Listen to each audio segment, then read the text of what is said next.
1 de setembro de 2024, estamos reunidos aqui em Recife, na cultura nordestina, no nosso tradicional Seminário dos Múltiplos Saberes, que existe há mais de 30 anos. E sempre com temas relevantes, né, das múltiplas áreas do conhecimento humano e com palestrantes destacados, né? Hoje nós temos, né, a nossa palestrante tem uma formação eclética, né, em várias áreas. A Maria do Rocio, né? Eu conheço já de algumas décadas, né? Prazer, né, estar novamente, né, aqui presente na sua presença. E Maria do Rocio, ela tem uma formação ampla em diversos saberes. Então, ela é graduada em medicina, em direito, também em turismo, né? Ela nos falou aqui anteriormente, né? E também ela é artista plástica e terapeuta de casais, né? Então, quer dizer, veja só, terapeuta de casais, né? Então, você veja só né, a multiplicidade, né, muito variedade, né, de experiências que Maria do Rocio vai trazer. E o título hoje da apresentação será Relato de Experiências Insólitas. Então, com a palavra, nossa ilustre convidada, né, Maria do Rocio, por favor. Ok. Não vai aparecer. Não. Aí, veja só, a partir do momento que você peça, né, para compartilhar, aí eu projeto para todos. Já quer começar a compartilhar? Queria. É possível? Claro. Aí sempre, né, a palestrante que aí eles vão ver o que tiver na tela. Aí eu vou colocar o arquivo que já está aberto, o arquivo aqui do Word, e eu queria só que alguém desse um ok se estiver vendo a projeção aqui da tela. Ok. Ok, muito bem. Então, vamos... Deixa eu aqui centralizar. Aqui. Não, é porque é o Word, esse, não tem modo apresentação, mas é isso aqui. E é um Word lá de trás. Aí a gente vai, por isso que eu vou... Deixa eu dar uma...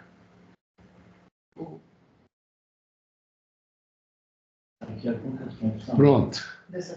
Vai. Lá vou eu. Posso? Pode. Bem, bom dia, né? Bom dia a todos. E eu queria primeiro dar uma noção de por que eu estruturei dessa maneira. Porque falar sobre o insólito é uma coisa muito complicada e a palavra insólito veio da nossa querida Salete.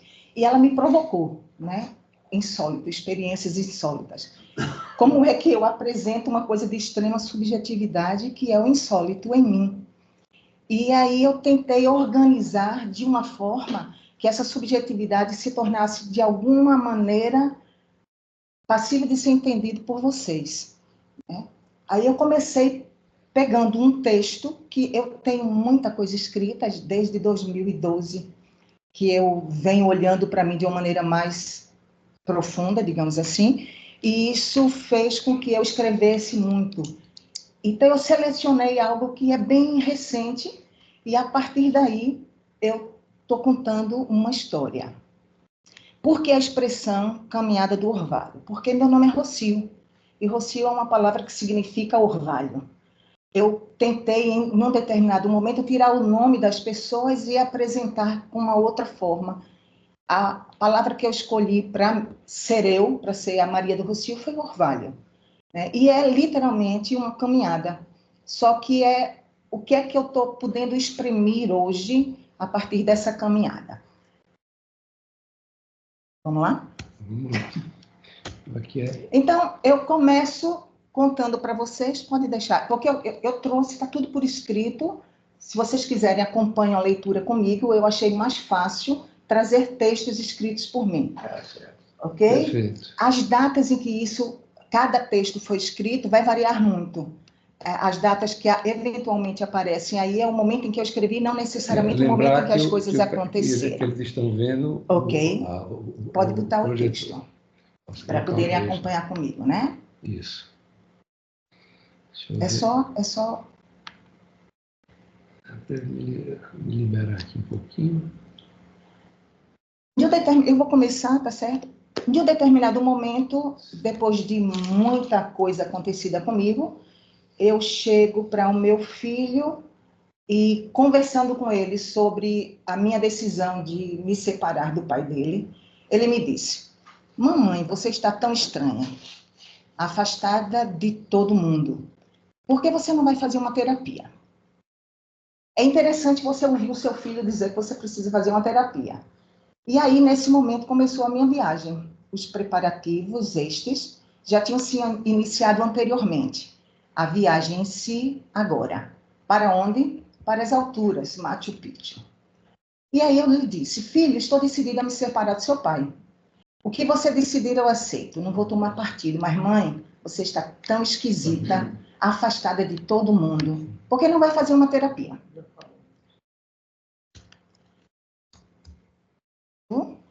E aí, esse talvez tenha sido um dos primeiros textos que eu fiz e onde eu expresso coisas muito profundas e muito íntimas minhas, na verdade, que eu estou tendo a coragem de trazer para vocês.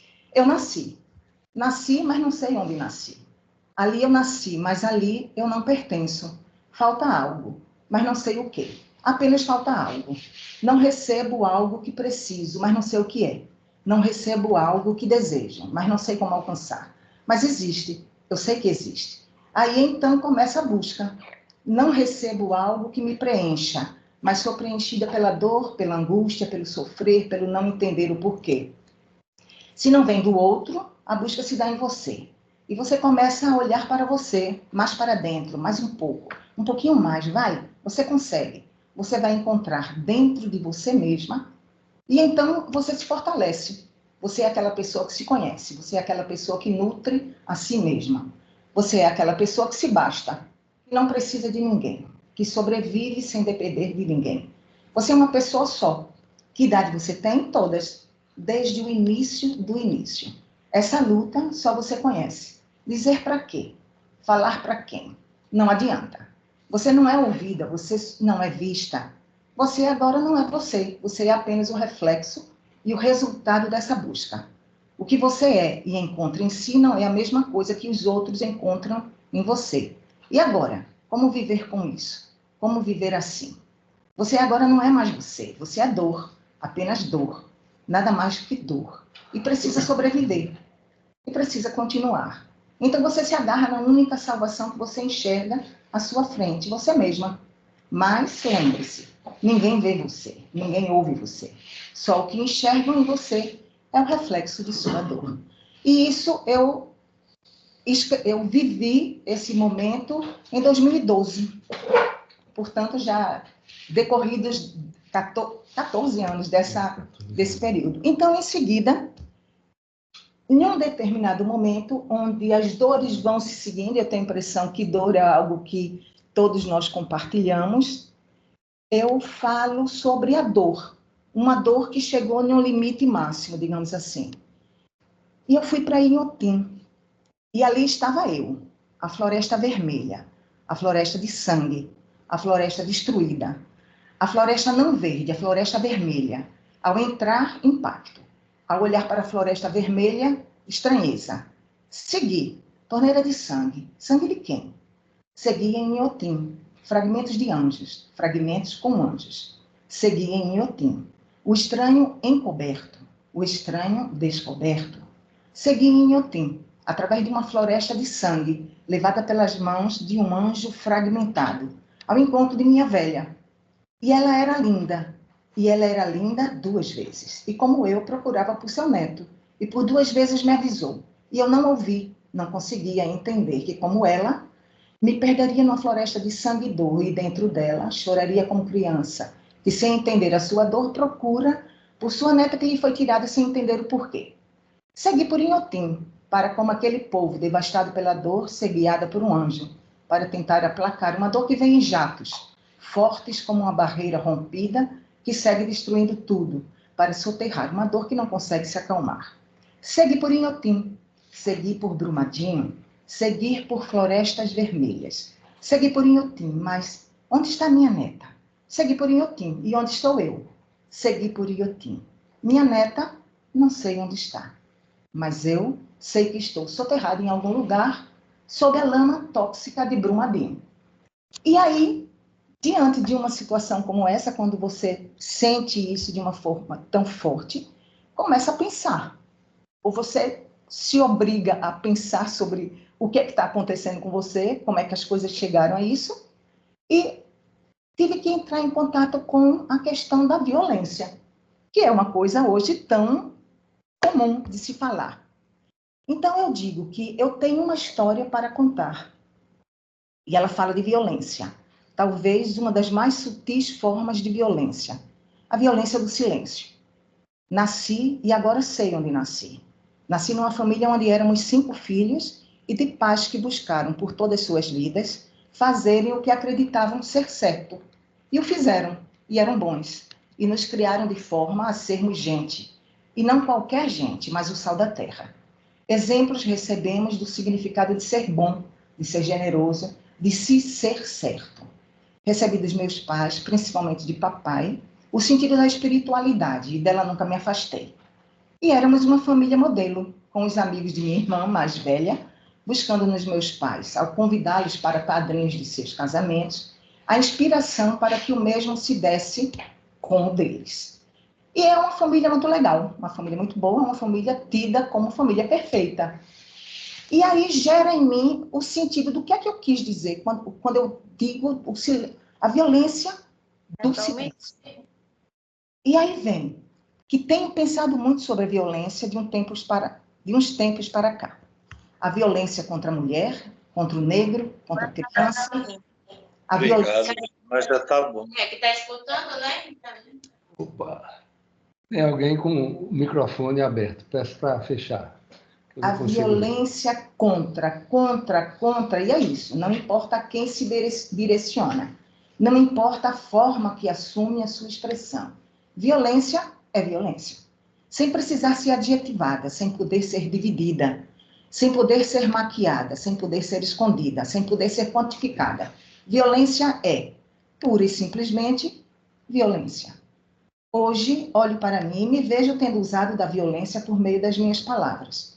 Ouvi que eu não era violenta, que foi o caminho encontrado por mim como defesa. Concordo que a minha agressividade ao longo de minha vida foi defesa para sobreviver. Mas se quero olhar para a violência de frente, olhá-la nos olhos, tenho que reconhecer que pratiquei violência, mesmo se sem me dar conta disso. Mesmo que a intenção consciente dela não estivesse presente em mim. Sofri a violência maior que alguém pode sofrer. Foi-me impedido conhecer o meu amor por mim mesma. Nasci, e por razões que desconheço, foi-me dito que eu não prestava. Era a bebê braba, era a bebê geniosa. E há um retrato, eu, com alguns meses, que legitimou todos a me olharem assim ao longo de toda a minha vida. Sofri a violência maior. Me ensinaram que também era legítimo a mim me ver e me aceitar como uma pessoa que não presta. E assim eu fiz ao longo de toda a minha vida. Hoje, a violência não me legitima mais. Hoje, a dor não me controla mais. Hoje, sei que eu posso abrir mão do controle. Fui em busca de mim mesma. Ao sentar-me na frente do analista, disse-lhe, há mais ou menos 9 anos, que não queria mais agredir os outros, que não queria mais julgar sobre o outro a minha raiva. Hoje, sei que queria deixar para trás aquela Maria do Rocio, que era capaz de destruir o outro com palavras, ou até mesmo com um olhar. Hoje, sei que buscava a outra metade de mim mesma que me foi interditada. A outra metade de mim mesma a quem não fui autorizada a conhecer. A outra metade de mim mesma que me impediram de me amar. Para tanto, foi necessário ir tão profundamente em mim e chegar a dores tão profundas que me admiro e espanto com a capacidade humana de sentir dor e sobreviver. Sofri a mais violenta das agressões, a violência de não poder ser eu mesma, a violência de não poder me conhecer, a violência de não poder me expressar, a violência de não poder ser. Fui partida e assim cresci. Só existia e podia me expressar pela metade. A menina inteligente, que de tão sabida diziam que não se criaria. A menina inteligente que começou a escola já alfabetizada, pois aprendera enquanto assistia às aulas que sua mãe dava aos seus irmãos na escolinha que tinha em casa. A menina que nunca deu trabalho na escola, que só tirava nota alta, 10 com estrelinha, medalhas ao final do ano. A moça que fez vários cursos. Aquela que fez seu irmão ganhar uma caixa de cerveja numa aposta de que ela passaria no vestibular do curso de medicina na primeira entrada. A que teve sucesso profissional e financeiro. Essa existiu. Mas essa era apenas a metade. E a outra metade, aonde estava? Análise de uma maneira incrível, onde eu liguei, me disseram um nome, escolheram que eu fosse para um homem e não para mulher, e de repente comecei a fazer análise. Sobre ela, eu posso dizer que eu disse que precisei de ajuda para sair do fundo do poço, que o fundo do poço é o melhor lugar que eu acredito que uma pessoa possa estar. Porque dali, ou você morre, ou você sobe. Então, é verdade. Disse também que tive ajuda, que me piorou. Isso também é verdade. Precisei fazer terapia para consertar o que vivi, no que então eu chamava de análise. Ali tomei a decisão de me permitir sentir sem limites. E isso me permitiu descobrir em mim, no mais profundo de mim mesma, o amor. Ali me reconheci em princípios e valores dos quais me orgulho. Ali vivi, mais uma vez, o emaranhamento. Ali vivi, mais uma vez, a simbiose. Ali descobri, cortando na carne, que toda a minha vivência de amor esteve sempre acompanhada de dor, como se uma coisa só. A simbiose do amor com a dor. Ali uivei de dor, como uma loba sem o ser, pela primeira vez. Ali também afirmei não querer mais. Deixa eu me achar. Ali também afirmei não querer mais colocar sobre o outro a minha raiva. Naquele momento, uma decisão foi tomada. Talvez a maior e mais difícil e mais definitiva decisão da minha vida. Só hoje percebo que estive naquele momento, naquela afirmação, diante de uma das maiores e mais importantes encruzilhadas de minha vida. Naquele momento eu fiz, com aquela afirmação, a escolha de seguir o caminho do amor, sem o saber. E aí, eu falo para vocês o que surgiu ao longo da análise e que eu nomeei minha viagem. É onde eu comecei literalmente e efetivamente a viajar. Conheci a força da imagem e por isso que eu trago algumas colagens para vocês. Conheci a força da imagem como forma de expressão com a sua colagem, até então por mim desconhecida. De forma gradativa, imagens e cores passaram a produzir sons facilmente inteligíveis e compreensíveis para mim. Nomeei-as escritas de minha alma. A elas sucedia, imediata, ou num tempo indeterminado, uma compreensão mental.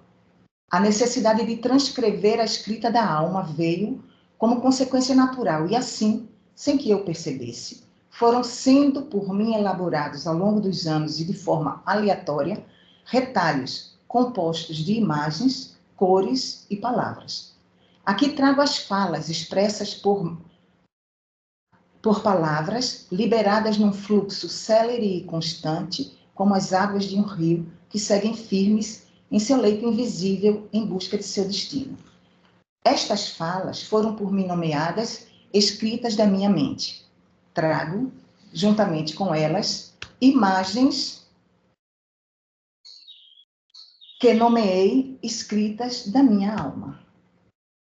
E aí, num momento bem próximo, eu já com muita coisa escrita, muita coisa compreendida, muita coisa ressignificada em mim, eu resolvi que eu tinha que olhar, voltar para o ponto de início, onde eu me via essencialmente não na análise, mas a partir de um livro, que as mulheres de uma maneira geral conhecem, quem se aventura nesse espaço, que é Mulheres que Correm com os Lobos.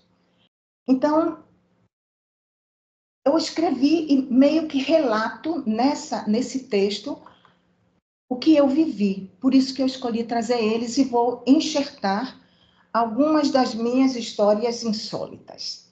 Então, e entrecortar com colagens. A primeira vez que li Mulheres que Correm com os Lobos, de Clarice Pinkola Estés, foi por indicação de uma amiga que conheci nas aulas de flamenco. Trouxe o seu exemplar para que eu lesse e me disse que, mesmo tendo muitos ciúmes do seu livro e não emprestá-lo para ninguém, trouxe-o para mim, para que eu lesse. E o li em pouquíssimo tempo. E lhe devolvi seu exemplar, o qual tratei com muito carinho. E não quis comprar um exemplar. Decidi imprimir para mim o que passei a chamar de meu oráculo. Era o meu livro e mereceu, com o tempo, uma casinha para si que fiz com os meus parcos dotes artesanais. E eu o levava comigo para os nossos encontros do Pinta em Flor, quando, junto com outras mulheres, líamos em voz alta, em momentos que considero grandes e especiais e inesquecíveis momentos que tive a oportunidade de vivenciar.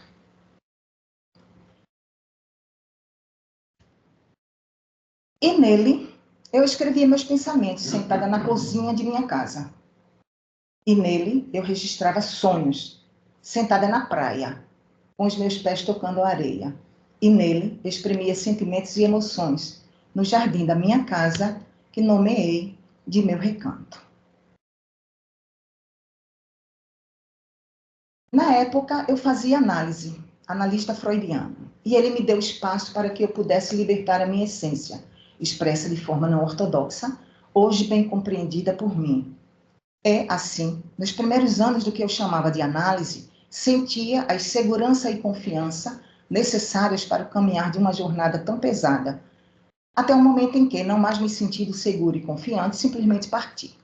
Na verdade, parti fisicamente. O vínculo formado entre nós dois, ou talvez o vínculo adormecido já existente e ali acordado, entre nós dois ainda existe até este momento em que escrevo estas palavras.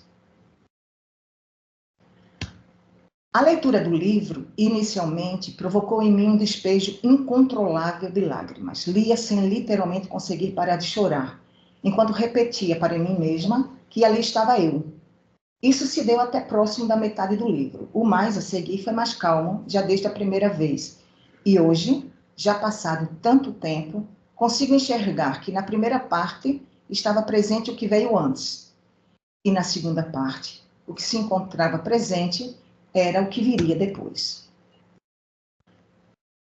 O vínculo com o analista serviu como base para a minha compreensão de mim mesma, dos meus sentimentos que afloravam de forma tão intensa e me tomavam como um todo.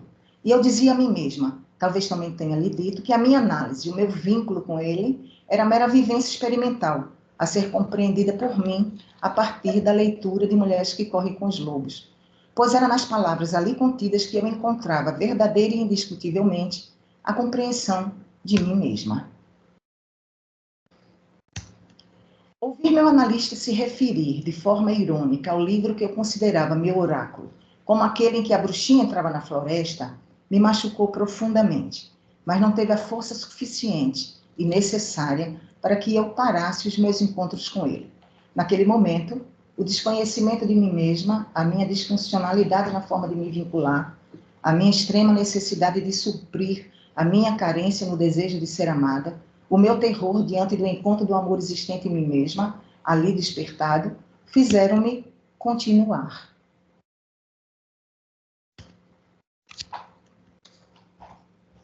Aqui eu tenho que...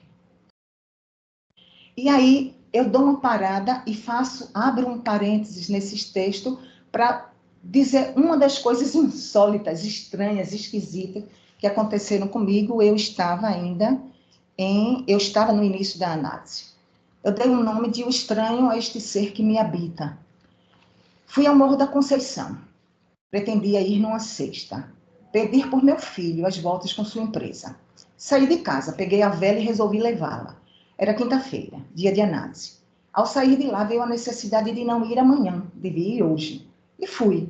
Que dia era? Não sei, não lembro. Mas sei que aconteceu lá atrás. E fui. Vela grande e grossa, imagem de São Judas Tadeu. Não conseguia acender, o vento a apagava. O truque veio, devia acendê-la dentro de uma lata, grande, de tinta. A chama ficou. Olhava a chama, não era alta, chama pequena. Ao lado, um fósforo largado, usado para acender a chama. E lá estava ela. Eu a olhava, confusa, estranheza em mim. Não entendia por que estava ali. Fui por meu filho, mas fui mesmo por ele. E ali estava eu, angústia querendo explodir do peito. Ele querendo explodir do meu peito. Pedi a papai, pedi a Nossa Senhora.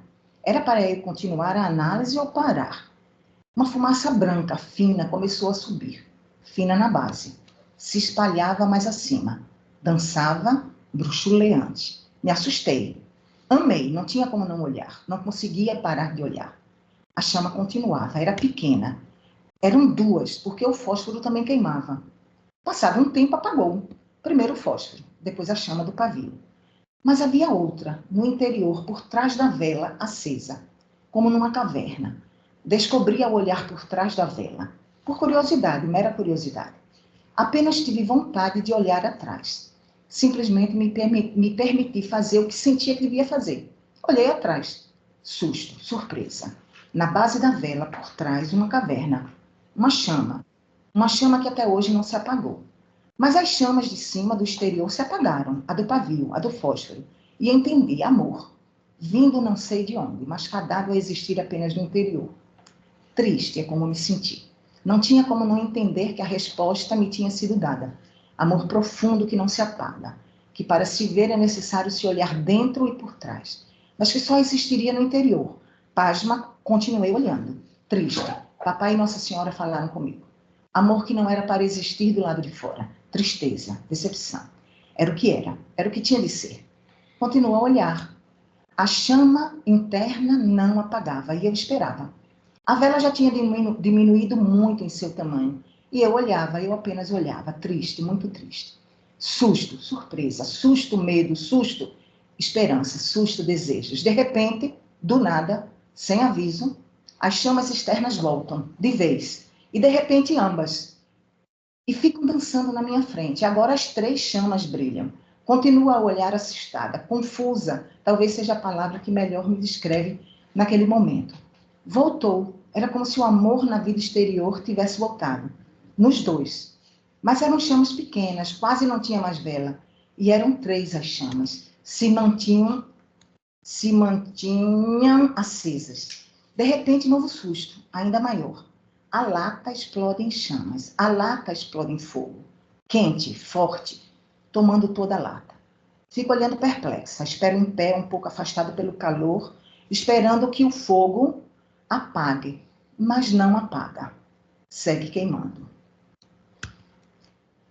Demora bastante. Canso de estar em pé, sol quente, muito calor. Gosto muito. Mas resolvo entrar na igreja. Sento-me no primeiro banco. Vejo a imagem de Nossa Senhora à minha frente. Estou calma. Me sinto bem. Amor é o que me circunda. Aí está o 9. Mais uma vez ela fala comigo. Papai, mais uma vez ele está comigo, do meu lado, segurando a minha mão. Saio da igreja, o fogo apagou. Mas estou tranquila, com medo, mas tranquila. Sigo com o papai e com Nossa Senhora. E continuo com ele. Para o texto, fecho os parênteses, e foram precisos mais alguns anos para que eu finalmente conseguisse seguir outro caminho terapêutico. E foi aí, nesse segundo momento de minha jornada, que decidi escrever de forma mais lógica. Era o meu ver naquele instante. Tudo que eu via vivendo, tudo que eu havia vivido, deixando espaço também para tudo que eu ainda haveria de viver. E assim, minhas dores, meus amores, minhas frustrações, meus ódios, meus temores, meus desejos, minhas experiências, minhas vivências, meu lado bom, meu lado não tão bom, foram registrados sem que eu tivesse, ou pelo menos tentasse ao máximo não ter, qualquer censura. Em algum momento, senti necessidade de registrar a data de meus escritos da mente, o que me permitiu, em momento posterior, ter a compreensão humana do tempo, o antes, o durante, o depois. Aos escritos da alma, até hoje, e não encontro uma explicação plausível para tanto, não dei registro de tempo nem do ser. De forma geral, até onde me lembro, a censura em mim de uma palavra ou pensamento a ser escrito foi superada. E talvez o mais importante em respeito a mim mesma, a minha caminhada, nenhuma palavra ou nenhum pensamento foi retirado, mesmo após sua ressignificação. Ali estou eu, em minha história. O momento de minha saída da análise foi antecedido pela descoberta da força da imagem em mim. Um workshop de arteterapia, e a sua colagem entrou na minha vida de forma tão intensa e educativa que pude me ver, me entender, me sentir por meio de falas da minha alma, imagens, traduzidas posteriormente em palavras que meramente expressavam a minha compreensão sobre o que ela, a minha alma, tinha me dito e tentado me fazer compreender por formas, cores e tonalidades. Entrar em contato com esse meu lado foi aterrador. Inicialmente me questionei sobre a minha sanidade. Ouvir o analista falar em uma apresentação sua sobre um homem em pura dor que entrava na floresta, como tendo traços psicóticos, me desestruturou momentaneamente. As palavras dele ainda tinham um forte poder e ascendência sobre mim. Ali, naquela sua referência, quem estava era eu. Rótulo. Então eu era, a partir de sua compreensão, alguém psicótico. Sua afirmação posterior de que todos temos traços psicóticos não me fizeram olhar para ele de forma diferente. Rotulador.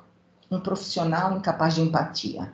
Um profissional incapaz de sentir e perceber a dor do outro. Talvez um bom profissional, mas não aos meus olhos.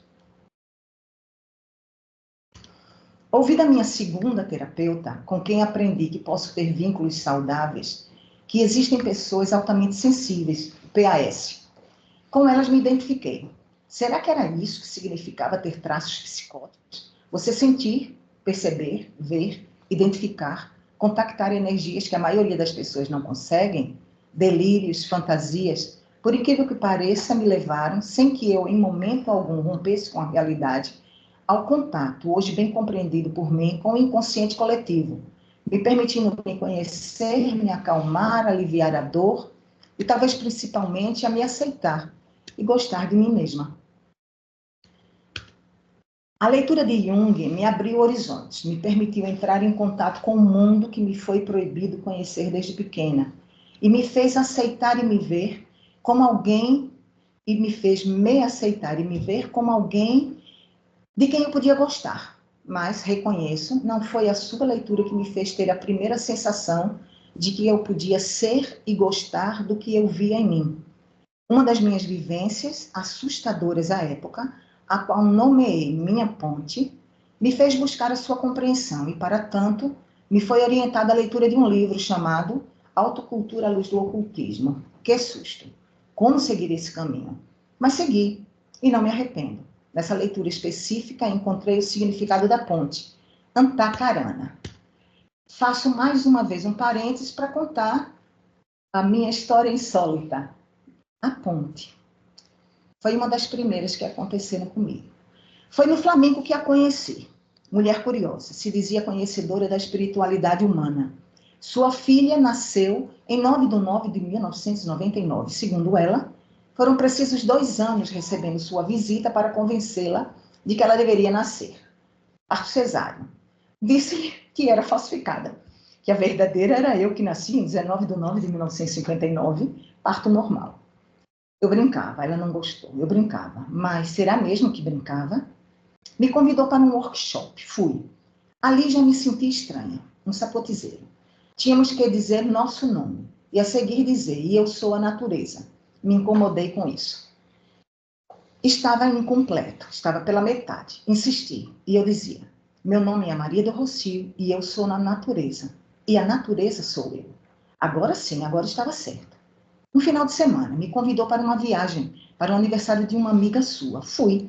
Éramos 4 no carro. Ela dirigia, eu na frente, ao lado da motorista, as 2 outras atrás. Ela dirigia enquanto dizia conhecer aquela estrada como a palma de sua mão. Num determinado momento, após algumas horas, entrou à esquerda, sentido praia. As de trás disseram que estava errado. Ela seguia veloz, mostrando referências que confirmavam ser aquele o caminho. As de trás insistiam, não é esse o caminho. Eu dizia, não conheço o caminho, apenas me levem. Ela seguia rápido. A amiga de trás enjoou, muitas curvas. Ela seguia veloz. Chegamos a uma cidadezinha. Ao passar com o carro por um cruzamento, parou. Estava espantada, não sabia onde estava e disse, está errado. As duas atrás insistiam, está certo. Estava invertido, mas eu não me preocupei, porque ao passar pelo cruzamento, olhando à direita, eu vi a minha ponte. E era só o que eu conseguia repetir. A ponte, vocês viram a ponte? Estranho. A estranheza estava no ar. Fizemos a volta, voltamos para a pista principal. Ela não reconhecia a estrada, trecho longo, muitas curvas. Agora dirigia devagar. Combinamos que... Um minutinho. Combinamos que entraríamos na volta na cidadezinha. Eu precisava ir até a ponte. Eu precisava ir até a minha ponte. Fim de semana estranho. Bom, muito bom, mas extremamente estranho. Solstício de inverno. Astros alinhados, visíveis no céu. Conversa terapêutica onde uma noite valeu por 20 anos de terapia. Assim eu ouvi. Fotos da aniversariante com um fecho de luz sobre a sua cabeça. Sinais. Sinais identificados posteriormente. Faço parênteses no parênteses. Na praia, comendo a melhor tapioca do mundo. Momento desagradável. Armação entre amigas. Entre aspas. Não pude concordar. Voltamos. Estranheza no ar. Fomos em busca da ponte. Pedi que parasse antes da ponte. Precisava atravessar a pé. Desci do carro. Fui até a margem do rio, na cabeceira da ponte. Queria me ajoelhar. Não fiz. Rezei, chorei. Algo brotava de mim, mas não sabia o quê. Cruzei a ponte, a pé. Do sentido contrário, vinha um carro da polícia. Cuidado! Tolice, não havia nada para se temer. Prossegui. Na outra extremidade, parei. Não sabia o que fazer. Olhei para a estrada. Não era para seguir por ela. Entrei à direita. Plantas ao meu lado, o rio do outro. Será que era para molhar meus pés? Não, não era. Mas à frente vi uma porteira. Acabavam as plantas altas e se seguia uma porteira. Segui até ela. E lá estava, imponente, uma única árvore num campo verde. Chorei, rezei, soluçava. As meninas olhavam afastadas, respeitosas. Me acalmei. Fui até elas. Deixem-me apresentar para vocês. Eu sou Maria do Rocio. Levei-as até a porteira. Vocês veem aquela árvore? Deixem-me apresentá-la para vocês. Aquela também é Maria do Rocio. Estava etérea, estava estranha, estava confusa. Não fazia a menor ideia do que acontecia comigo. Voltamos para casa. A conversa girava em torno da espiritualidade do marido de uma delas, falecido há pouco tempo. Minha ponte. E agora? O que ela significava? Encruzilhadas. Encruzilhadas sempre são difíceis. Encruzilhadas implicam indecisão do caminho a seguir. Um final de semana estranho. Uma vivência num outro mundo. Entrega. Na volta para casa, uma decisão. Qual caminho eu seguiria? Intriga, maledicência, traição, armação se encontravam num lado que se revestia de brilho, poder e diversão. Do outro, a expressão de um mundo intuitivo, verdadeiro, penoso. Questões como lealdade, respeito, justiça, verdade me acompanharam. Escolhi o segundo. A vivência desse final de semana me impulsionou numa busca para entender o que se tinha passado comigo. A busca para entender o significado do que passei a chamar de a minha ponte. Vivi um outro mundo sem perder, em momento algum, o contato com a realidade. Foi assustador. O desconhecido é sempre assustador. Após vários convites recusados, aceitei, antes deste final de semana, ir assistir a uma palestra num espaço frequentado por uma amiga conhecida de pouco. Confesso que aceitei o convite por delicadeza, após tantas recusas. Na minha volta, procurei, falei da minha ponte. Precisava entender e acreditava que era ela quem teria a resposta. Surpresa! Disse que não tinha a resposta que eu buscava. Sequer entendia o que eu falava. Mas foi ela, sem o saber, que foi um instrumento para a compreensão da minha ponte. Na palestra, uma referência à ponte, Antacarana. Pedido de socorro, precisava entender. Ali me foi indicado um caminho. Ali me foi indicada a leitura de um livro. Em minha busca, me vi direcionada para a leitura de um livro específico. Autocultura à luz do ocultismo, o impacto foi enorme. Ali, naquele título, estampava-se uma agressão a toda uma orientação religiosa. Amar a Deus sobre todas as coisas. Qualquer coisa que levemente se afastasse de uma específica expressão de sua existência seria pecar. Seria se afastar de Deus. Seria se afastar do bem. Seria se aproximar do mal. Confesso que titubeei, mas decidi encomendar. Indo buscá-lo com a professora de flamenco, ouvi dela a pergunta se eu realmente queria me aventurar nesse mundo. Respondi que sim, pedi ajuda, busquei orientação, recebi. Não podia recuar. Estava levemente receosa, mas a experiência do final de semana, as consequências da minha escolha diante da encruzilhada, a resposta para a minha pergunta sobre o que eu vivi, em nada eu percebi a presença do mal. Em todo e cada momento senti a presença de Deus ao meu lado. E li o livro. Se risco corri, foi ao ser confrontada com a religião em que fui formada. Ali, naquele livro, estava uma outra verdade. Uma verdade que me completava. Estranhamente, foi um livro sobre ocultismo que me direcionou para a vivência mais profunda na minha espiritualidade.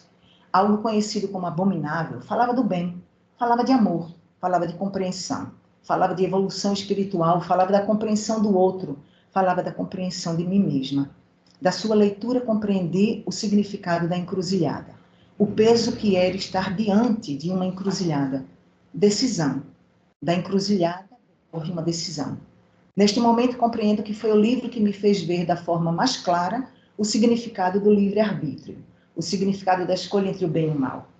Minha intuição me levou à sua leitura. A confiança na minha intuição me permitiu descobrir que sou livre para, diante de cada encruzilhada, fazer a minha escolha.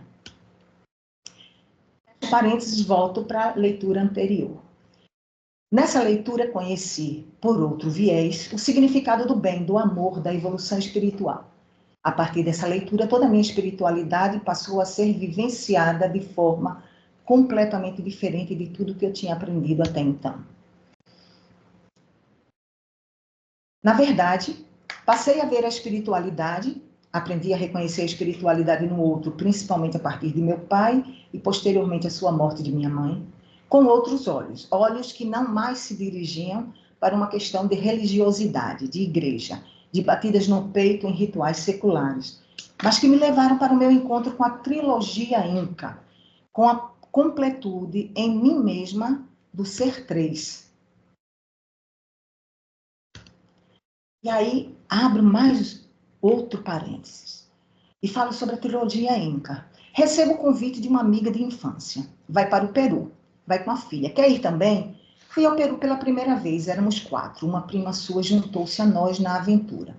É inexplicável o que vivi. Ali me foi apresentada a trilogia Inca, Machu Picchu. Tudo começou em Lima. Adorei. Me senti em casa. Amei o povo. Amei a cidade. A não chuva com a permanente impressão de ameaça de chuva. Simplesmente amei. Decidimos ir ao museu. Depois de muita confusão, ali estávamos. Na entrada, os líderes incas. Uma única mulher. Brinquei. Esta sou eu. Seguiram, eu fiquei. Olhava mais um pouco os chefes incas. Finalmente segui, só. Uma sala pequena à esquerda. Entrei. Ali se descortinava, para mim, a trilogia Inca. O côndor, o puma, a serpente. Não resisti. Chorei. Parada, quieta, chorei. Fui respeitada no meu choro. Pessoas entravam, pessoas seguiam. Respeito, meu choro, respeito ao que nem eu mesma entendia. Levei certo tempo para me acalmar. Encontrei as meninas. Me acalmei. Seguimos. Workshop de arte-terapia, viagem, chakra, animais correspondentes aos chakras. Me permiti, sempre me permito. Viajei. Íamos chakra após chakra. Nada. Será que nada apareceria para mim? Chakra cardíaco, finalmente, um beija-flor. Voava ao meu lado, parado no ar. Batia tão rápido as asas e me diz, continue. Me frustrei. Não me queria. Mandou que eu seguisse. Não gostei, mas segui. Chakra de base. Um tigre. Só seu rosto, lindo. Foi mudando. Pantera negra, preta, bem preta. Falei com ela. Me olhava nos olhos, firme, não tive medo. Subimos num galho da árvore, igual ao galho da mangueira da minha infância. Nos olhávamos. E foi muito bom. E a viagem continuou. Uns dias depois da minha casa, resolvi fazer cartão de chocolate. Uma serpente. Me assustei, pois sibilava enquanto fazia o cartão. De qual chakra? Não sei dizer. Volto à pequena sala do museu em Lima. Choro. Não compreendo, mas estou diante dos animais dos meus chakras. Estou diante da trilogia Inca, desconhecida para mim até então. estou diante de mim. Cusco, cidade feia em seus arredores, cidade linda em seu centro histórico, centro de artesanato. Os boxes se sucediam. Chegamos ao de Alejandra. Ela trabalhava em seu tear. Me explicava como fazia. As meninas seguiram. Eu fiquei e a ouvia falar. Do seu lugarejo, à esquerda, quando o trem se aproximasse de Machu Picchu. Da trança, dos cabelos negros, do rapaz que dizia como eram lindos seus olhos. Me falou... Um minuto, que eu estou acompanhando. Me falou sobre o tear. Me falou dos símbolos na manta. O côndor, o puma, os Andes, o colibri, a serpente, a moça da trança. Momento único, momento mágico, momento nosso. Comprei a manta. Ela está na minha casa. Me ensinou como lavar. Ainda está como a trouxe. Saí com a minha manta. Estava confusa, emocionada. Na verdade, eu não sei definir como estava. Parei mais adiante, precisava me recompor. Reencontrei as meninas, me olharam assustadas, perguntaram aonde eu estava. Com a Alejandra, disse eu. Não, você não estava lá. Como assim? Não saí para lugar nenhum. Estava ouvindo a Alejandra. Não, fui lá procurando você e não tinha ninguém. Não é possível, eu estava lá. Insistia que eu não estava. Angústia, por favor, me diga que você se enganou de boxe. Primeiro eu vi que não. Insisti, por favor. Precisava ouvir que ela se enganou. Sentiu minha angústia. Percebeu minha necessidade de ouvir que se enganou. É possível. Provavelmente me enganei. Acalmei meu coração. Vale Sagrado, morei ali, entre as duas montanhas. O sol, sabia que estava ali. Me encostei na pedra e chorei. Saída. Na parede rochosa da montanha, os nichos onde eram enterrados os meus irmãos. Única foto que quis tirar, não a tenho. Tira minha foto com os meus irmãos? Não a tenho, não precisa, está dentro de mim. Machu Picchu, subi. Me sentia estranha, me faltava ar. Não subir não era uma opção. Preferia morrer. Subi. Novamente não queria tirar foto. Me incomodava a bagunça que um grupo jovem de americanos fazia. Desrespeito, me agrediu. O guia quis tirar minha foto. Disse-lhe que não queria, insistiu. Tire para mim. Acedi, até hoje não entendo porquê. A descida foi dificílima, mais difícil que subir. Pensei que não conseguiria. Um grupo acenava lá embaixo, pensei que era comigo, me enganei. Acenavam para o pai e a filha que estavam atrás de mim. Compreendi, me acompanhavam, cuidando de mim. Mais tarde, no hotel, enquanto lanchávamos, disse-lhes que percebi o que fizeram e que eu agradecia o carinho e a preocupação que tiveram comigo. Que Deus os abençoe. No trem de volta, olho para o rio, para as montanhas e choro. Escrevo para o meu filho mais novo. Filho, você é o primeiro a saber que sua mãe é um velho espírito inca. Não quero voltar, não quero deixar minha casa. Me acalmo quando entendo que preciso voltar para minha casa, minha segunda casa. De volta para Cusco, minhas bonecas, minha família, Pachamama e Pachapapa. Hoje compreendo cada vez mais. Tudo começa a fazer sentido. Volto no tempo. Sou dos 5 irmãos, a única que nasceu na maternidade do Derby, a dos urubus. Saí de casa, ali está, por 2 vezes um urubu sentado, imponente, na cumeeira da casa, em frente ao meu prédio. Aprendo a gostar de urubu. Vale Sagrado, eu vi a luz. Eu sabia que era luz. É impossível explicar, é impossível descrever, é puro sentimento e emoção. Aperto no peito, inesquecível. E privilégio viver essa experiência. Sou um velho espírito inca e fui para casa. Fui para o Vale Sagrado para falar com os meus ancestrais. Fui ao Vale Sagrado para ter contato com o divino. Côndor, dente, não quero osso de boi em mim, porque o sagrado, o que é, de onde vem, o que me traz. Por que sinto isso? Urubus, 2 urubus, 2 condores. Preciso ir ao Vale dos Condores. Hoje sei que o tempo não existe. Passado, presente, futuro, não existe, é tudo um só. Em mim, hoje, a compreensão do ser 3. 3 em 1, o ser. O 3 em 1, o profundo, a serpente. O terreno, o puma. O espiritual, o côndor. A possibilidade de me ver inteira, sem, contudo, ser o todo. Volto para o texto. O espiritual em mim mesma, o côndor. O terreno em mim mesma, o puma. O profundo em mim mesma, a serpente. Compreensão que me levou ao 6. A compreensão de mim mesma diante do outro. O ser 3 se relacionando com o outro ser 3. E caminhei um pouco mais para a compreensão do 9, a formação de um vínculo entre 2 3, que ao se relacionarem formam um 6, e que ao vivenciar essa relação o fazem obrigatoriamente na presença de um terceiro sujeito, de forma a se alcançar o 9. Faço mais um parênteses. Foi um final de semana tranquilo. Cuidei do meu jardim. Minha buganvília no meu caramanchão, na frente da minha casa, no meu recanto. Afastei algumas madeiras e comecei a retirar a era que se prendera aos seus caules, profundamente. Enquanto trabalhava, pensava como a era a estava sufocando, mas que, apesar disso, ela nunca deixou de florir. Me fez bem pensar assim, era eu. Ao mesmo tempo decidi fazer um banco com aquelas madeiras. Hora de pensar em descansar. Mas ainda há um pouco de trabalho a realizar. Dormi bem, tenho dormido noites muito gostosas e tranquilas, já há um bom tempo. Mas às vezes acordo bem cedo, e foi o que aconteceu naquele domingo. Levantei-me. Não havia por que continuar deitada, apesar do dia ainda não ter raiado. Levantei-me e, por acaso, olhei pela janela do meu quarto, lindo, da mesma forma que a lua, agora enquanto escrevo. Foi um presente para mim. Ganhei naquele momento, ao olhar pela janela, de presente, um céu lindo, se organizando em suas cores para o raiar do dia. E fiquei olhando pela minha janela. De repente, o sol. Uma luz forte surgiu e foi subindo lentamente a partir do encontro das montanhas. Subia lenta, mas decididamente. O meu tão almejado sonho de ver o sol nascer. Não nasceu na linha do horizonte do céu com o mar. Não estava nascendo das nuvens, surgia das montanhas e era absolutamente lindo. Corri para a minha varanda, dali veria ainda melhor com toda a amplidão da minha varanda de vidro. Chegando à varanda, lá estava ele, surgindo para compor uma linda bola de fogo amarela. Olho, não sei bem porquê, para o lado oposto. E lá está uma outra bola de fogo, ou talvez a mesma bola de fogo amarela, subindo também lenta e decididamente. Eram dois sóis. E eu, parada na entrada da minha varanda de vidro, olhava para um lado e para o outro, para os dois sóis.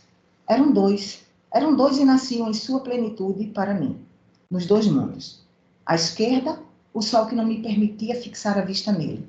À direita, o sol reflexo no vidro espelho da minha varanda, para o qual eu olhava tranquilamente, sem me ferir.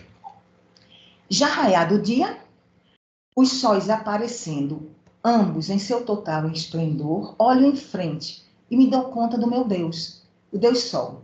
Não a linda bola de fogo, corpo celeste, estrela de quinta grandeza, não este.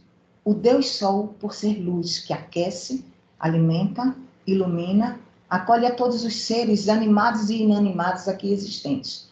Deus Luz que inclui, que jamais exclui. Compreendi, então, o meu Deus. Volto para o texto. E aí, então,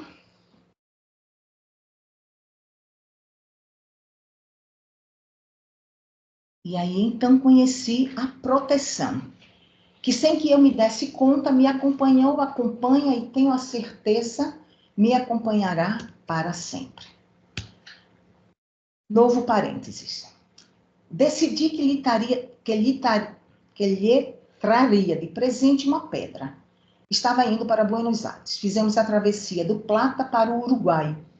Colônia del Sacramento, lugar que amei. Desci do barco. Caminhávamos ao longo do rio. A pedra. Seria dali que eu levaria a pedra para ele. Avisei que iria até a margem do rio. Fui. O chão era todo repleto de pedras. Eu olhava procurando sem saber o que procurava. Sabia apenas que era uma pedra que eu procurava, mas eram tantas. Até que ela me chamou. Ali estava ela. Seria ela que eu traria para ele. E assim foi. Peguei a pedra do chão e a guardei na mochila. Pesava, mas a carreguei ao longo de todo o dia na mochila. Volto para casa e lhe entrego o seu presente, a pedra. Ele se emociona e a recebe e a coloca no seu jardim. Passa o tempo. Também lhe havia dado uma planta e lhe disse que eu saberia que tinha acabado no dia que ela florisse. Está hoje na minha casa. Linda, ainda não floriu. Certo dia, não sei dizer mais o porquê, trouxe a planta de volta. De alguma forma, percebi que ela era minha. Não estava no lugar certo ao ficar no jardim dele. Simbiose, emaranhamento. Coloquei-a no carro. Lembrei da pedra. Ele sequer lembrava onde estava, sob as plantas. Pegou um saco, estava suja de terra. Hesitou ao colocá-la no saco. Colocou, me entregou. Coloquei-a no carro. Por um tempo aí a pedra ficou. Mas, mais uma vez passa o tempo. O marido da irmã mais velha adoece seriamente. Em algum momento, subo com a pedra. Estou na minha cozinha, acabo de tomar meu café da manhã. Penso na pedra, pego-a, tiro fotos dela para mandar para minha irmã mais velha. Envio-lhe e, juntamente com ela, digo-lhe que mando para o seu marido um 9, que não sei o que significa, mas que dissesse a ele para respirar. Envio. Passam uns minutos. Continuo olhando para a pedra. Surge então uma imagem. A imagem de Nossa Senhora, grávida, de perfil. Me sinto profundamente mexida. Nunca tinha percebido aquela imagem. Mas está lá. Volto a falar com a irmã mais velha.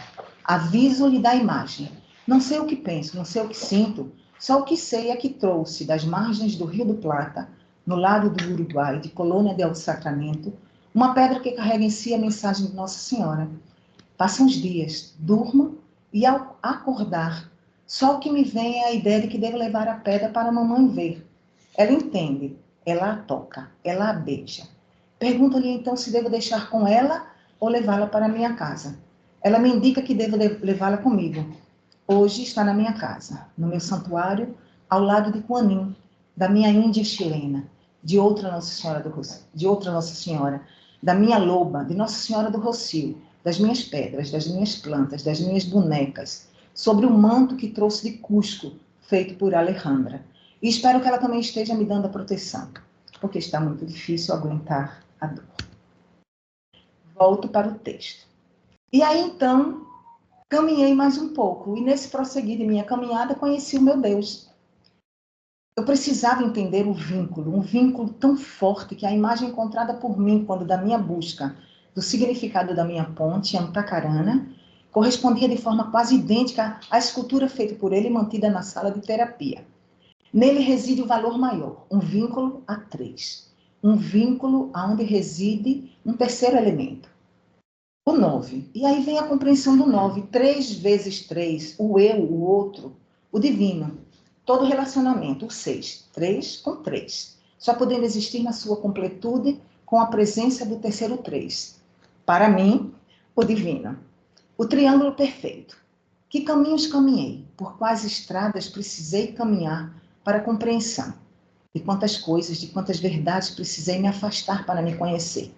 Quão profundo em mim mesma precisei ir para a compreensão de mim, do outro, do divino? Olho para trás e agradeço. Olho para mim e me vejo como uma pessoa privilegiada. Penso no que vivi e vislumbro a pergunta: e agora? Volto para o texto. Certo dia, a minha nora, muito querida, me trouxe uma mensagem. A sua avó teria tido um sonho no qual eu costurava um vestido a partir de retalhos e mandava me avisar que o vestido estava ficando lindo. Mensagem recebida, mensagem muito bem recebida. Dei pela primeira vez aos meus escritos, direcionados à minha neta para que ela um dia possa me conhecer, um nome, um vestido feito de retalhos. Cheguei ao fundo do poço. Dele saí com meus próprios pés, mas não sem ajuda. Ajuda que me fez piorar. Ajuda que me salvou. Um processo terapêutico é profundamente doloroso desde que você esteja verdadeiramente disposto a enfrentá-lo. Mas é possível ressignificar a dor, desde que esteja disposto a olhar cara a cara, olho no olho do seu monstro interior. A decisão é sua, a decisão foi minha e doeu. Doeu muito, mas valeu a pena. A leveza, tranquilidade e paz alcançadas me fazem hoje entender que simplesmente é possível e vale a pena seguir em frente. Não busco aqui explicações técnicas, pensei em o fazer. Não vale a pena. Aqui apenas expresso minha experiência ao longo dos anos, a partir do momento em que tomei a decisão de que iria fazer diferente. A partir do momento em que tomei a decisão de, apesar dos meus medos, me permitir me entregar aos meus sentimentos, minhas emoções, minhas sensações. Vivi experiências para mim assustadoras, vivi sentimentos positivos e negativos, com tanta intensidade que nem eu mesma podia acreditar ser capaz de sentir. Fui ao mais alto da minha espiritualidade, nela me vi, nela me conheci, nela me permiti, nela me encontrei. Fui ao mais profundo do meu ser interior. Nele me percebi como um ser inteiro, nele me identifiquei como um ser de valores e princípios fortes e duradouros. Nele me vi bonita. Caminhei por caminhos desconhecidos, caminhos novos para mim, caminhos, vivências, experiências que em alguns momentos me fizeram duvidar da minha sanidade. Aprendi a dureza de me conhecer a partir da dor e do sofrimento. Tive que enfrentar a minha fraqueza diante da minha necessidade de controle. Vivi a angústia da eterna espera de satisfação da minha necessidade de ser amada. Convivi com a minha raiva por não ser atendida no meu desejo de ouvir que sou amada. Hoje, caminho na terceira dimensão de minha completude. Nela, principalmente, ainda sou uma aprendiz. Titubeio, receio. Duvido da minha capacidade de realizar nesta o que encontrei nas demais dimensões por onde perambulei. Mas sigo seguindo em frente, e que Deus e Nossa Senhora da Luz me ajudem a fazer escolhas e decisões corretas. Aprendi com o crescimento que o meu amor passa pelo respeito aos limites do outro, pelo respeito ao tempo de processamento do outro. Aprendi com o crescimento que o meu amor passa pelo respeito aos limites e ao tempo de processamento de mim mesma. Mas talvez, e acima de tudo, o mais importante que aprendi foi que tudo isso não precisa ser alcançado apenas pela dor. Aprendi que apesar de a dor estar frequentemente presente, apenas se expressando de diferentes formas e intensidades, o trajeto a percorrer na jornada que se escolher seguir pode estar sempre acompanhada do amor. E vamos perto da finalização. E aceito que, chegado o momento de guardar agulhas e linhas usadas na elaboração de um vestido, através do qual eu pudesse me apresentar para minha neta, e após a compreensão que o meu desejo de andar pelos caminhos em direção a Santiago de Compostela se concretizou e vem prosseguindo já há muito tempo, numa caminhada que segue orientada não só pela seta amarela, mas também pela seta azul, em direção à minha proteção. Eu me apresento para vocês agora no final, que o meu nome seria, por escolha do meu pai, Maria da Luz. Ele queria fazer uma homenagem à minha mãe, à sua terra, Curitiba. A filha mais velha teve seu nome escolhido em referência ao dia em que se conheceram. A filha do meio, nome determinada por promessa de vovó, mãe de papai. Assim eu soube. Mamãe não quis, não gostava do nome Maria da Luz.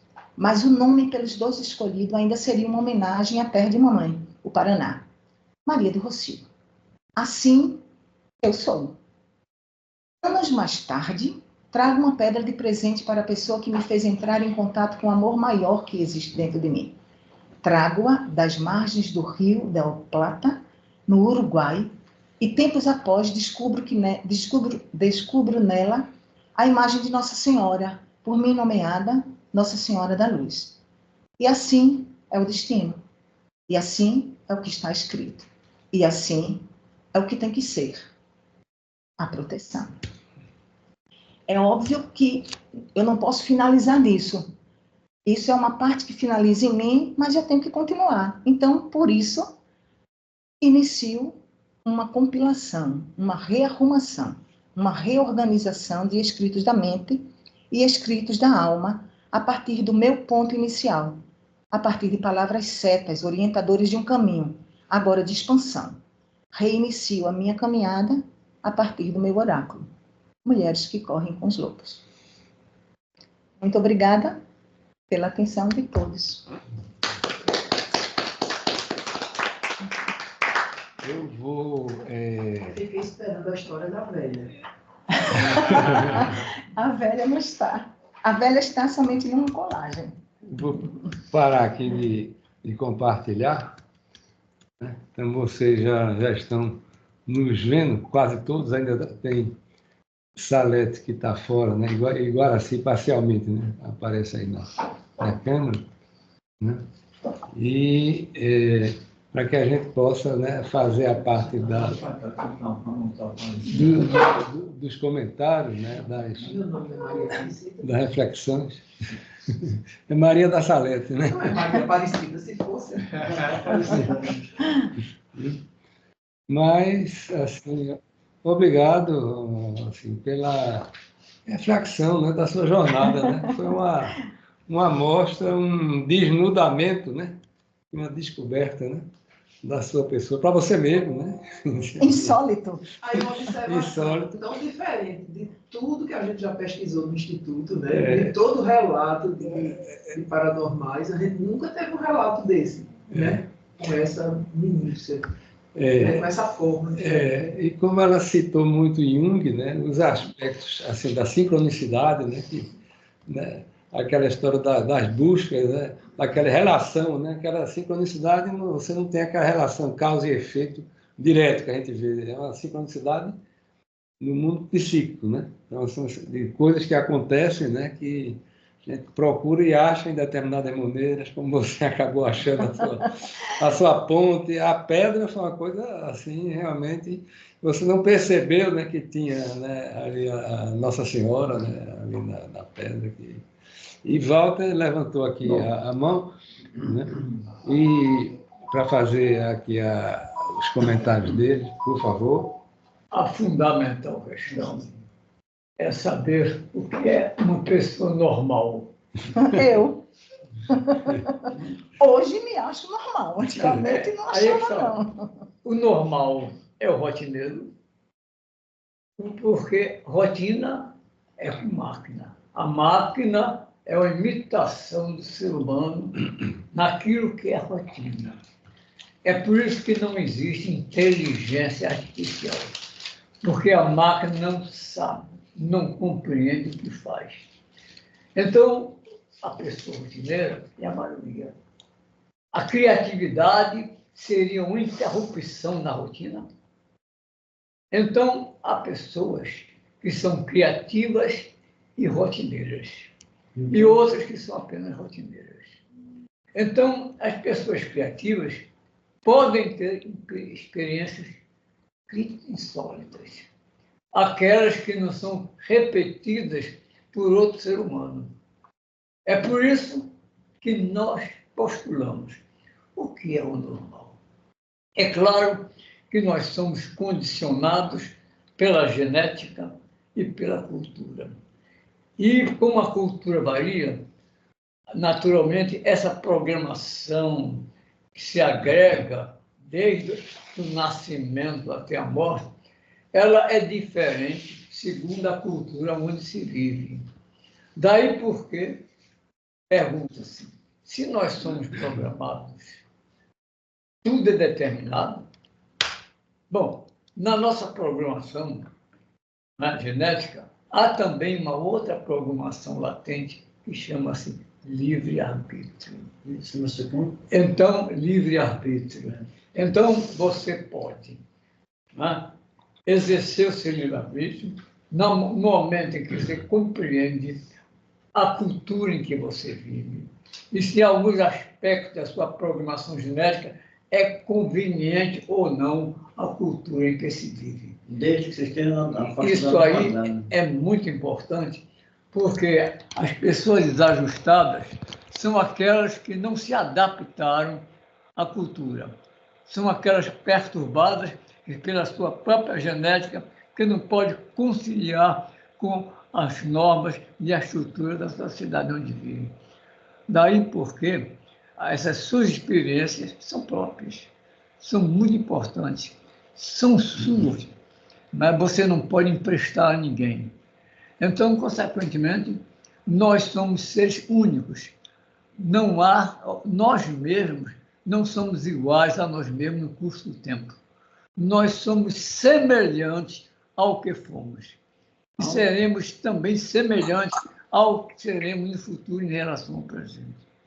Por isso, a sua palestra foi muito importante, porque eu também passei por uma experiência, mas que o Salete conhece muito bem, né? As experiências paranormais, desde que eu era criança. E isso hoje, para mim, é muito comum. embora seja incomum para os outros. Mas o problema não é meu, o problema é dos outros. Quer dizer, você tem que ter essa informação de saber que você não vive, você vive com os outros, mas não em relação, não em relação dos outros, não é a favor dos outros. Não. A nossa relação é uma simbiose. Tá? Então, consequentemente, nós podemos passar por experiências insólitas, por experiências paranormais, né? Sem qualquer problema. Às vezes é difícil você relatar para as pessoas normalizadas, para as pessoas comuns, né? Para as pessoas rotineiras, aquilo que você passou, a sua experiência.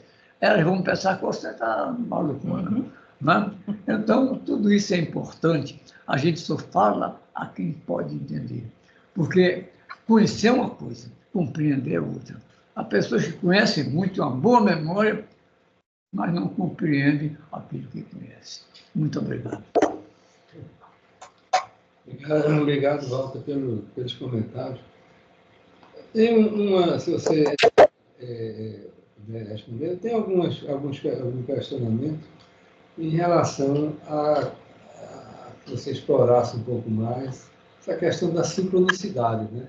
Como ela ocorreu em diversos momentos, né? Naquela questão que você procura algo, né? E aquele algo, né? Acaba acontecendo, né? É como, né? Muitas vezes a gente vê, né? Você pensa em alguém, né? Que não encontrava faz bastante tempo e, né? Acaba encontrando, né?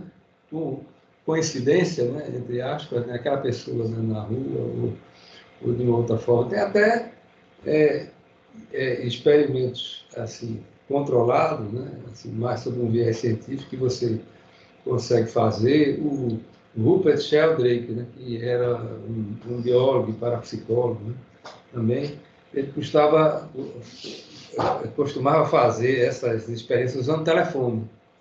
Então, aquelas pessoas escolhiam assim, 4, 5 pessoas do seu interesse e aleatoriamente sorteava naquele dia aquela pessoa que iria ligar.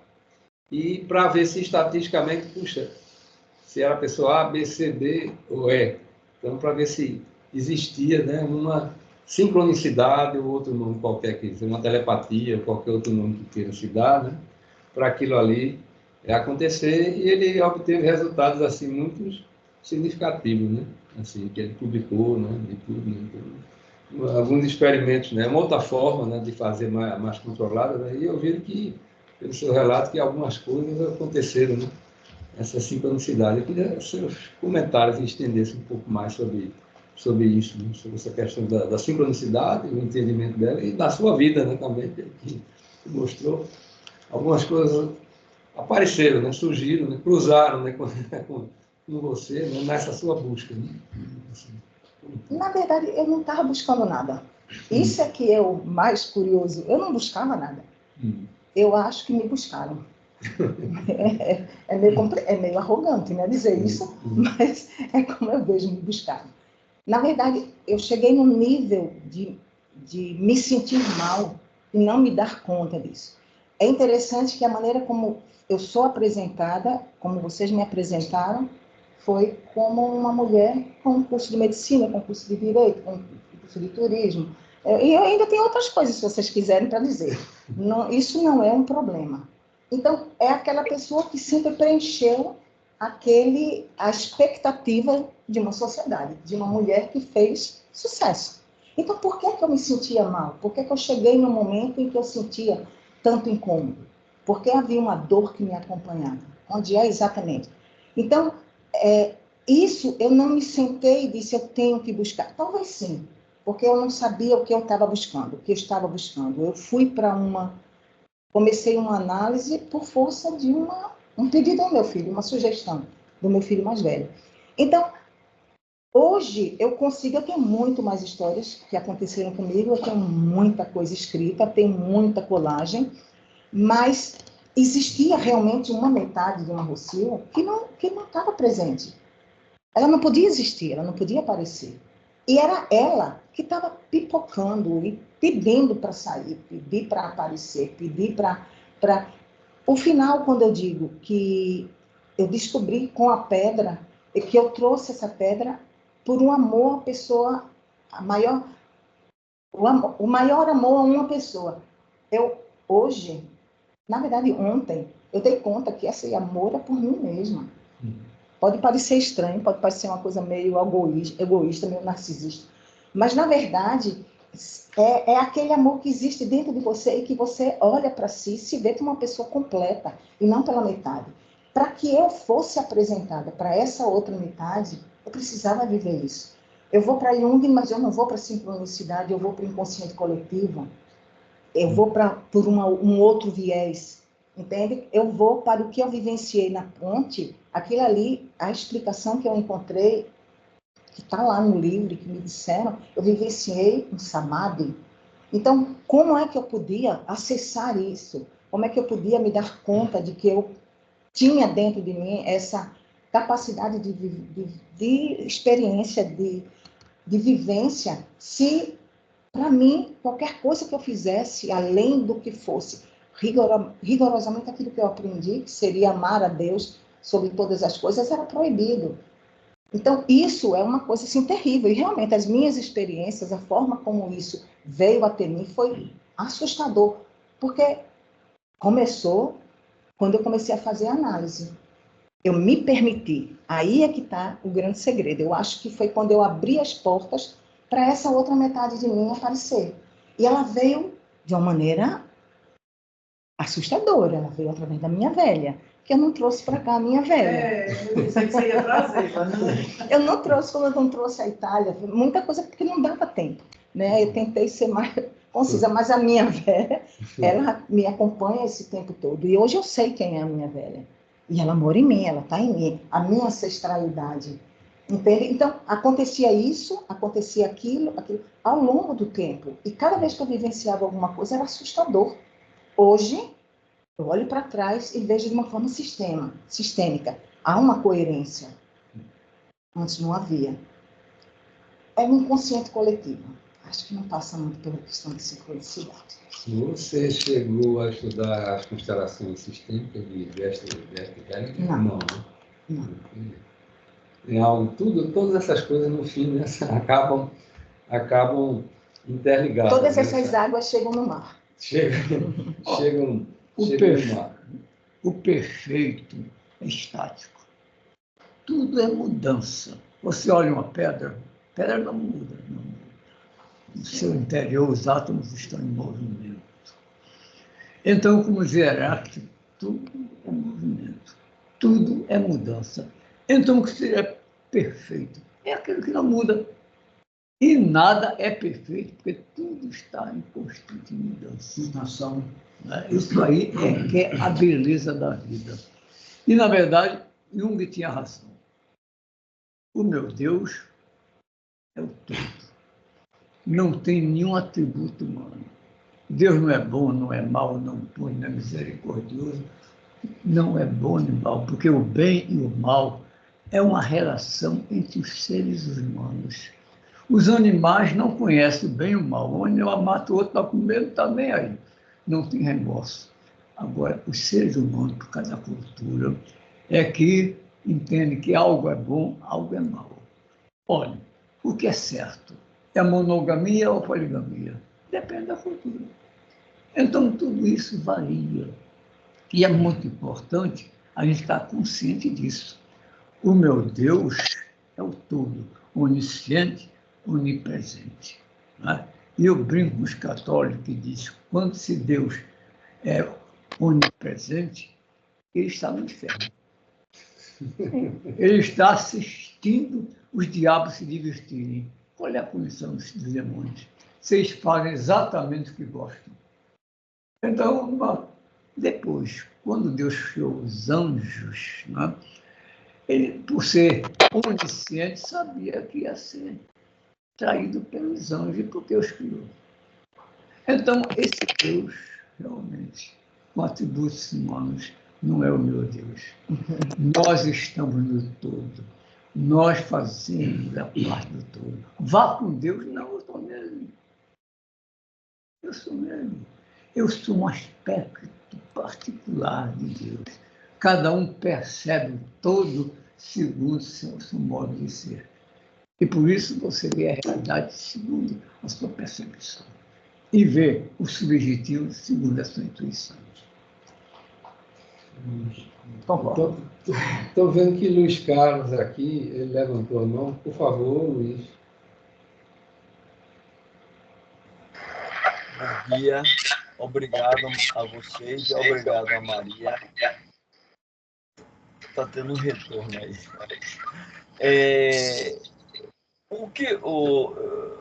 Foi excelente, né? É sempre bom a gente ver a história das pessoas, tá certo? E, na verdade, o que eu notei é a angústia de viver, é a angústia de ser humano, a angústia das perguntas, né? Que surgem no nosso interior. Eu não sei se eu notei isso pela experiência de Maria do Rossi, ou se eu estou projetando na palestra dela a minha própria angústia. Por isso que eu gostaria de perguntar se você sentia uma angústia de viver, uma busca por soluções aos seus questionamentos, e se caso positivo você tinha esta angústia e conseguiu superar, como você superou? É só isso. Faz parte, né? Acho que está presente em todo mundo. É muito comum a gente... Veja, se você vive pela metade e vive a metade que você está vivendo lhe ocupa muito tempo, você não tem tempo para curtir muito a angústia, não é? Você simplesmente está se organizando, você está vivendo, cumprindo o que a sociedade, a vida, a sua família, a sua história é sobrevivência. A partir de um determinado momento, talvez as coisas comecem a surgir de uma maneira mais forte. Então, é muito normal, a partir de uma determinada idade, as questões surgem. Aposentadoria, por exemplo. É uma Sim, hora, né? com certeza. Mas, veja, dor, eu acho que eu não me preocupo tanto com angústia. Em mim, o que eu tentei focar é dor. A ponto de que eu tenho vontade de fazer algum estudo, de fazer seguir um caminho para entender o que seja a dor. Às vezes eu me pergunto, Gilmar, se por acaso não existe, vê a arrogância de Maria do Rossio, se não existe a dor enquanto um arquétipo junguiano. É óbvio que eu vou ter que primeiro estudar Jung profundamente, entender de uma outra maneira e não com a superficialidade que eu conheço. Mas é porque é tão comum as pessoas se referirem e viverem situações de dor. Talvez na forma como o fato de eu hoje trabalhar como terapeuta, as pessoas que naturalmente vêm para mim tendem a ser pessoas em sofrimento profundo. E são sofrimentos que vêm lá de trás. Se vem lá de trás, você vem carregando essa dor, ela não surge agora, ela vem crescendo. Então, na hora que você enfrenta a dor, as coisas vão surgir, você se abre. Alguma coisa vai ter a necessidade, tem que haver um caminho, pelo menos eu entendo dessa maneira pela minha questão pessoal, pela minha história pessoal. Eu acredito que tem alguma coisa que vem e diz assim, olha, é possível você sair disso, é possível, você não precisa carregar isso para o resto da vida, é preciso aplacar dor, é possível acalmar. No meu caso, e aí é muito forte a forma como eu entendo hoje, em mim foi o caminho da espiritualidade, que existia em mim, sempre existiu, de uma maneira muito forte, mas limitada. Era como se eu fosse obrigada a vivenciar a minha espiritualidade e eu dizia que eu tinha fé de carvoeiro. Eu não me questiono. Ora, é óbvio que isso não era legal. Eu dizia, não aprofundava, não entendia. No momento que eu disse, para aí, deixa eu sair. E a forma como as coisas vieram para mim não foi pela palavra. Eu acho que eu fui para uma época muito primeva. Então, eu fui... O meu conhecimento de mim mesma, o contato que eu tive, aí eu acho que eu digo que cheguei, o contato com o inconsciente coletivo, ou sei lá o quê, mas foi através de imagens. Então, a tal da colagem que eu faço agora, colagens, ela fala comigo. Quando eu chamo de escritas de minha alma, é porque fala comigo. Então, você perguntou de angústia. Bate alguma coisa em mim que me incomoda. Eu posso chamar de angústia? Posso, tranquilamente. Mas é algo que eu digo, tem alguma coisa querendo sair. Nesse momento, eu tenho vontade, necessidade de fazer uma colagem. Então, as imagens e a forma como eu organizo a colagem vem principalmente a partir de cores, as tonalidades. E ela vai se formando sem que eu compreenda, mas eu não determino onde vai ser, é determinado por alguma coisa maior do que eu. E depois que termina, naquele momento ou mais tarde, aquilo vai me dizer alguma coisa. E aí eu vou conseguir aquilo que foi falado para mim na forma de imagens, cores, tonalidades, eu passo para a palavra. Então, é efetivamente uma evolução até, mas isso me acalma, isso me tranquiliza, isso faz com que eu me compreenda, isso faz com que os meus pedaços possam ser colados. E eu, hoje, decorrido já 14 anos, do momento em que eu comecei a me permitir, não é de agora, não é de 2012, é de antes, é desde antes. Mas o momento em que eu me permiti, disse, pode vir, venha que eu estou aqui enfrentando os meus medos. Chega o que chegar, minha velha, eu vou lidar com você. Na hora que eu fiz isso, eu me permiti e o resultado foi muito bom. E eu acho que a vontade que eu tenho, eu venho falando que eu tenho vontade de publicar, é porque eu ouço muita gente me dizer e eu acho que eu também acredito nisso. A experiência é minha, a vivência é minha, quem entender vai entender a partir das suas questões, o que é que você projeta, o que é que você não projeta, a identificação, tem tudo isso. Mas a grande verdade é que quando você conhece, entra em contato com uma realidade de alguém, você é mexido na sua. E quando você é mexido na sua, você vai ter que decidir. Eu vou mexer nisso ou eu vou deixar quieto? Se você deixar quieto, continue vivendo tranquilo. Se você, ou intranquilo sem saber, né, sem se dar conta. Se você resolve olhar, tem chance de ser diferente, tem chance de você não vai acabar os problemas, você não vai dizer que a vida agora ficou fácil, apenas você vai conseguir lidar bem com ela. E pronto, e vamos embora. A angústia reduz, reduz, reduz. A dor reduz, reduz, reduz. E passam a ser suas amiguinhas. Porque faz parte, né? Medo, dor, angústia, tudo isso faz parte. A gente não tem como se livrar dela. E são importantes. Já pensou se a gente não tivesse medo? Não estava lascado. Se a gente não sentisse dor, morre rápido. Agora, elas têm que ficar num nível, num tamanho e numa posição que sejam amiguinhos da gente. Que não tomem conta da gente para a gente perder o controle. Obrigado. Só um comentário, assim, eu achei a sua abordagem, assim, que você falou da sua velha, na sua mitologia pessoal, não tem um psicólogo que é também parapsicólogo, né? Que é o Stanley Krippner, né? Eu passo a palavra já para você. E ele trabalha muito nessa questão, né, da descoberta e desenvolvimento das mitologias pessoais. Achei interessante, né, quando você falou, né, da sua velha, porque o Krippner, né, ele tem uma abordagem e livros e coisas e treinamentos que ele faz nesse sentido. É interessante, eu sempre olhei para mim a partir da minha ancestralidade feminina. Então, ancestralidade feminina. Né? Então, sempre foi. A questão, neta, eu não tenho filha, mas a mãe, a avó, e assim, mãe terra. Cheguei até a mãe terra, né? Nas minhas questões. E há pouco tempo, em maio, agora, eu me dei conta a forma como aconteceu foi muito curiosa, mas eu não trouxe, e foi importantíssimo para quebrar vínculos que eu me sentia amarrada e presa, realmente agrilhoada, a mulher agrilhoada. E eu lhe digo que foi porque eu me dei conta de que a dor não existe só nas mulheres. Não é um privilégio das mulheres. Na hora que eu me dei conta, dentro da minha ancestralidade masculina, meu ânimos, Eu me dei conta de que a dor também atinge os homens.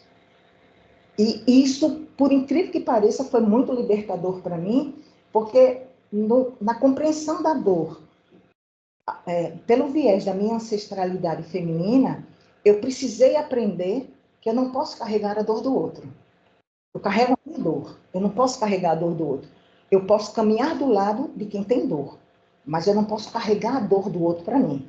No momento em que eu compreendi que eu tenho que fazer o mesmo em relação à ancestralidade masculina, então, se você sofre uma dor muito grande, sinto muito, estarei do seu lado, mas não carrego ela para mim. Nesse momento eu quebrei o vínculo. O vínculo no sentido de eu precisar ir carregar alguém, porque é disfuncional. E isso é bem recente. Não sei se tem coerência o que eu disse para vocês. Para mim está perfeito. Tem tudo, né? Entendi Mas perfeitamente. essa questão de a gente achar que o homem não tem dor é cultural, né? É cultural. Mas Guaraci, ele está na vez agora, por favor. Eu acho que todo ser é Me diferenciado. permita, só um instante. Nem o gêmeo, a dor é semelhante, é igual, não se compara.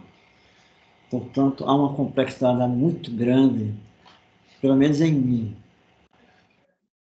que eu criei um método alternativo de curas também. Então, surge um problema em mim. Todo problema, matematicamente, tem solução.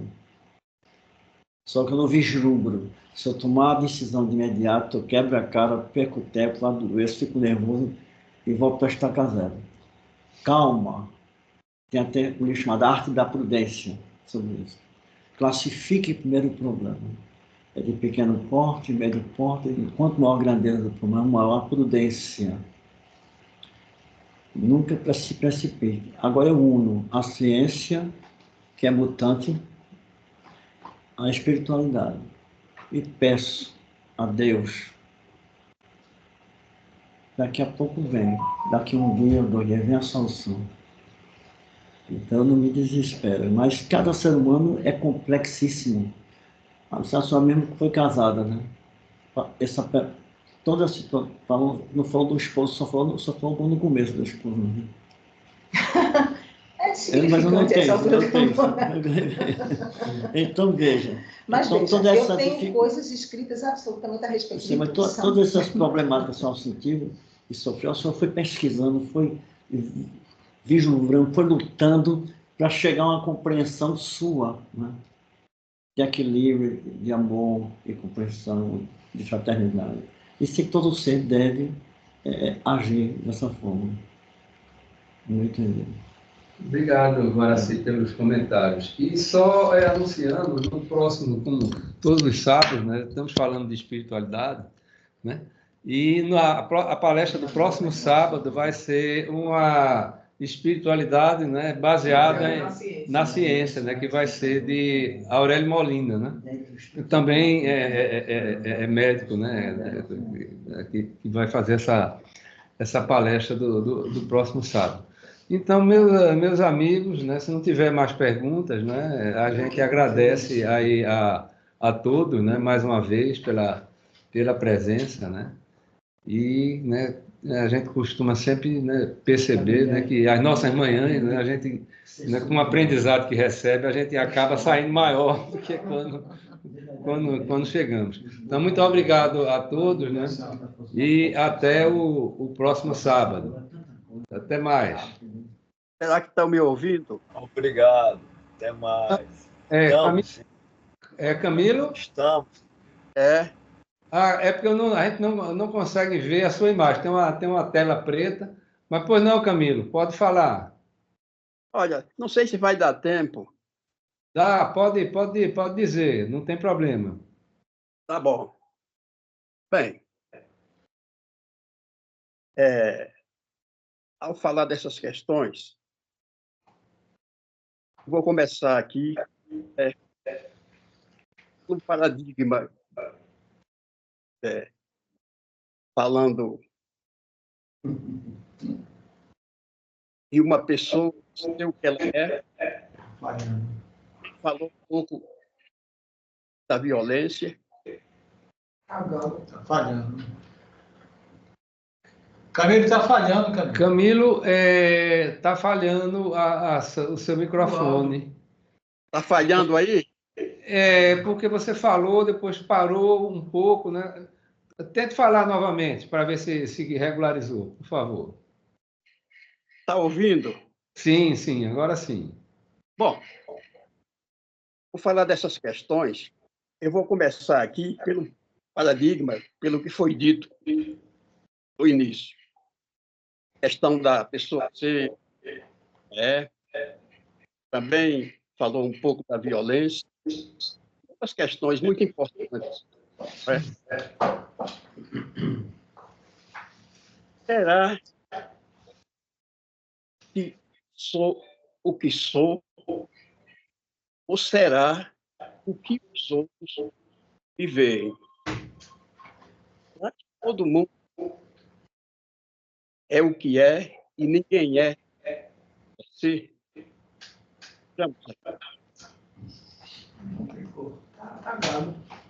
Do nosso corpo Está cortando. o que acontece quando tentamos pegar algo. Da mesma forma, não vemos os nossos defeitos, nossas falhas e nossas tantas outras coisas. Mas vemos nos outros, porque os outros, eles são o espelho em que essas falhas se refletem. Então, veja bem, se a existência precede a essência, uma pessoa não tem o conjunto de escolha Dificuldade em assimilar. para fazer opções equilibradas, e assim uma pessoa diferente, quer seja para o bem, quer seja para o mal.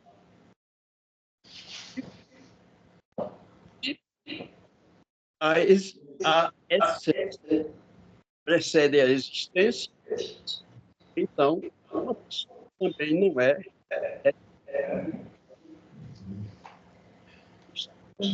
Nada.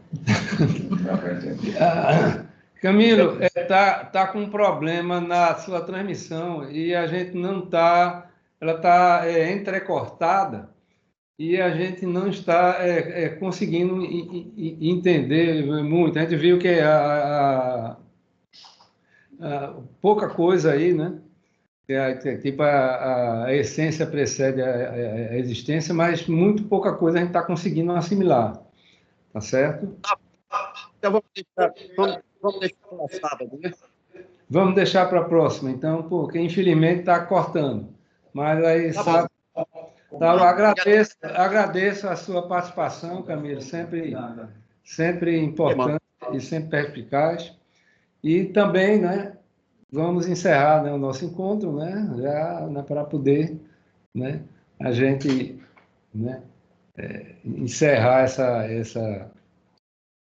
essa participação aqui tão importante aqui do Mário Santos. Que as palestras estão indo para o YouTube, né? Sim, e as palestras nossas estão sendo... o site do Instituto, né, ele é o parapsicologia.org, né, .br, né, ele foi restaurado, e também o nosso canal, né, de parapsicologia.org.br. E as palestras a gente está colocando, né, aos poucos, as atuais e as passadas, no próprio site, para que vocês possam ter oportunidade, né, de revê-las, ou aqueles que não participaram, as ouvi-las e vê-las. Tá certo? Então, agradeço a todos e até o próximo sábado. Muito obrigado. Bom fim de semana para todos. Boa semana. Obrigado. Obrigado. Até a mais. próxima.